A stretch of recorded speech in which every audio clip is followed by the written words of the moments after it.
Think about that, how deep really that is, because of our wanting to give back to the community, which was at first Workforce Now. The birth of the 21 Turkey Salute on the same platform, the birth of 21 Turkey Salute was originated from, and all of the other things, our food drives, our diaper drives, everything has stemmed from. And I don't know if that would have happened if we recorded them, because of the live interaction that we have with our audience and the feedback and inspiration, because this is one of those things where people think that they're gaining a lot of insight and education, but the teacher learns more educating, I think, at least for me and from my experience. So I've learned more from doing the podcast live because of the live interaction or the live conversation we're having with our guests, but I think more importantly from our team, our teammates, our team members and co-leaders that participate and have been our loyal viewers, and those of our community, the Zach Fishers, the David KXs, and the early adopters who've watched from day one, who have inspired us because of their comments while it's live. I think we do it because it's different and it's not easy. Yeah. And we don't like easy. We like uncomfortable. Yeah. And it keeps me uncomfortable. All right. I know it sounds twisted, but to sit in this seat, I don't think you can be sane. Yeah. I believe that. What was the first big milestone you achieved, you feel you achieved with the podcast? We've talked about this, I think. There's been a few big ones. The biggest one was our first guest from the industry. I don't even want to call it our first guest. I want to say our first milestone of relief. So there was a sigh of relief and an aha moment at the same time when we had DaShaun on. Okay? We talk about that quite often. So that must be the first huge milestone that we accomplished with this, because of not just his reaction from being on the show, but like, this is going to a whole nother level now. This isn't just a local podcast. This is becoming not just regional, but like an industry podcast, right? We don't talk about roofing necessarily, but more so about trying to become a better human being to make the industry better. So yes, it directly impacts our community, and it is a roofing podcast from that point of view. Okay, so I don't ever want to get that twisted when you see people say, who's got a real roofing podcast? Well, what do you mean? Because we did that. We did that. I guarantee it, for our first year and a half, 2 years was strictly roofing. But you can only talk about how a shingle is fastened or types of underlayment for so long, or new technologies. Like, we were getting to the point where we were going to create the Smash Lab and do reviews, which is still an option. Do you know what I'm saying? Like, we still have some things laying on the shelf that we haven't pulled off and dusted off yet, you know, to continuously improve the quality of the podcast and or podcast within the podcast. Secondly, I would say would be RoofCon. No. Shingling ahead of the curve. Yeah.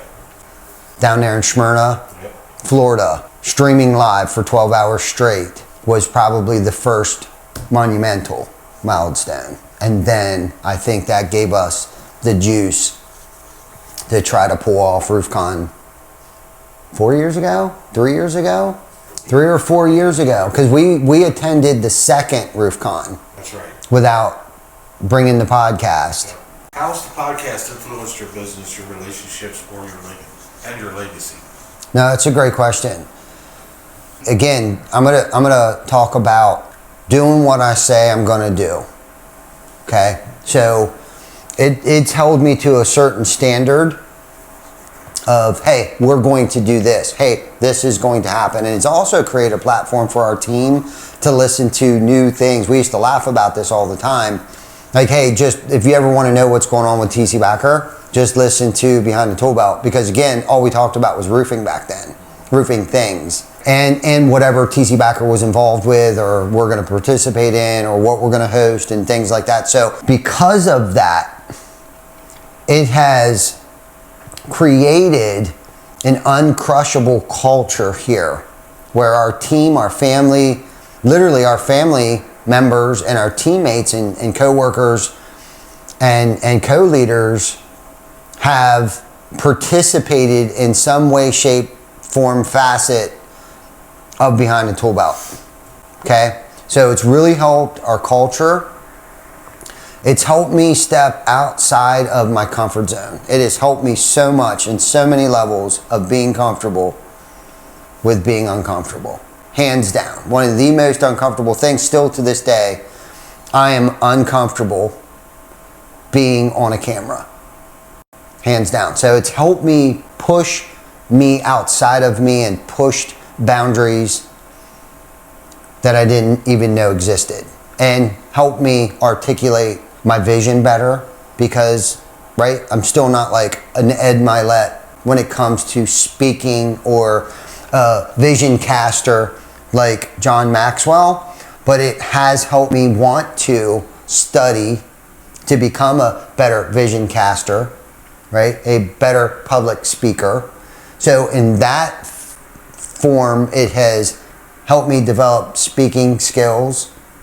And yes, of course, it has helped promote TC Backer Construction, probably one of the best forms of authority that we've ever have gained. I don't know how else you would gain such an authority that we have in our local markets outside of a podcast, because you Google TC Backer Construction, guess what comes up? So I could go on, that could be a 5-episode podcast on why I think somebody should start a podcast, or what it has done for me personally and what it has done for me professionally. But most importantly, personally, it has pushed my boundaries to become a better person. And in turn, the person that I've been trying to become, it has bettered the business. Are there any dream guests you'd like to host in the future? 2. Ed Milet and John Maxwell.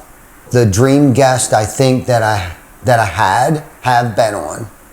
The biggest head, I think the heaviest hitters in our industry, they were all dream guests to have on. The Eric O's, the Joe Huffmans, and the list goes on. I mean, seriously, the list goes on. You know, the guys from Roofle, everybody, all the people that have been on here. Literally, there's still more coming, like the Jim Johnsons. These are dream guests. But outside of the industry, dream guest wise, when it comes to leadership and casting the vision and public speaking wise, Ed Milet and John Maxwell. How do you see Behind The ToolBelt evolving as an entrepreneurial and leadership resource? What's the vision do you see for that? Yeah, well, I'm glad you said the vision for, because I would like it, not because I always think we can do better. I'm my own worst critic. I want it to become a podcast where if you're struggling with leadership, if you're struggling with entrepreneurship, or sometimes even depression or drug addiction or things like that. I want it to be more of where, and again, I'm not saying people don't get things, nuggets that they take and apply into their work or, life balance and things like that. But I think that's where the true, raw, authentic, uncut, right? Because that's what, again, it's a no BS. What you see is what you get podcast, right? The true authenticity of where I'm at and where our guests are. That part I love, but I feel like I was going to say because a lot of this falls back on the questions that I ask our guests or the nuggets that I may drop for people to improve their leadership skills, to improve their entrepreneurship journey that they're on. So I feel like there's definitely room to grow in that aspect of making it a well-known leadership, entrepreneurial, real, authentic, no BS, sugar-coated, this is how we did it, these are the mistakes we made, more focused podcast.